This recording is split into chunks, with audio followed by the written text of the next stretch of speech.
Hello everyone.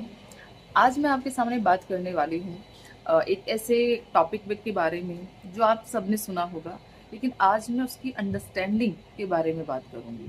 जैसे अगर कोई भी काम गवर्नमेंट करती है तो ऐसा क्या है जो गवर्नमेंट को तानाशाही होने से रोक देता है, आपको अधिकार देता है कि आप जाकर प्रोटेस्ट कर सकते हैं उसके अगेंस्ट। और ऐसा क्या है कि आप प्रोटेस्ट करते हो और गवर्नमेंट आपको रोक नहीं सकती।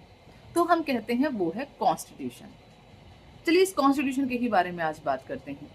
कॉन्स्टिट्यूशन है क्या आखिरकार, और ऐसा क्या है कि जो हमारी गवर्नमेंट है उसको भी कॉन्स्टिट्यूशन के दायरे में रहना होता है। तो देखिए, कॉन्स्टिट्यूशन जो है वो हमारे देश में सुप्रीम लॉ है। इट मीन्स दैट कि कोई भी लॉ, कोई भी रूल, कोई भी रेगुलेशन अगर बनेगा तो वो इस कॉन्स्टिट्यूशन के दायरे को नहीं लांघेगा। यानी कि इस कॉन्स्टिट्यूशन में जो नॉर्म्स दिए हुए हैं, जो एक लिमिट्स बताई हुई है, उन लिमिट्स को ध्यान में रखते हुए ही सारे लॉ एंड ऑर्डर बनाए जाएंगे। ठीक है, लेकिन बात यह है कि इस कॉन्स्टिट्यूशन में तो चेंज भी किया जा सकता है।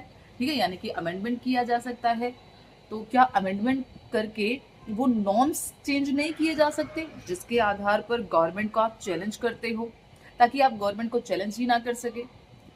तो इसके लिए बनाई गई है सुप्रीम कोर्ट। जी हाँ, सुप्रीम कोर्ट को कॉन्स्टिट्यूशन का गार्जियन कहा जाता है। ठीक है, तो जैसे एक बच्चे के लिए उसके गार्जियन है जो उसकी सुरक्षा के लिए बैठे रहते हैं, वैसे ही अगर कॉन्स्टिट्यूशन में ऐसा कुछ चेंज किया जाता है जो गवर्नमेंट को तानाशाह बना दे या आपके अधिकारों को कम कर दे, तो आप इसको सीधा जाकर सुप्रीम कोर्ट में चैलेंज कर सकते हैं।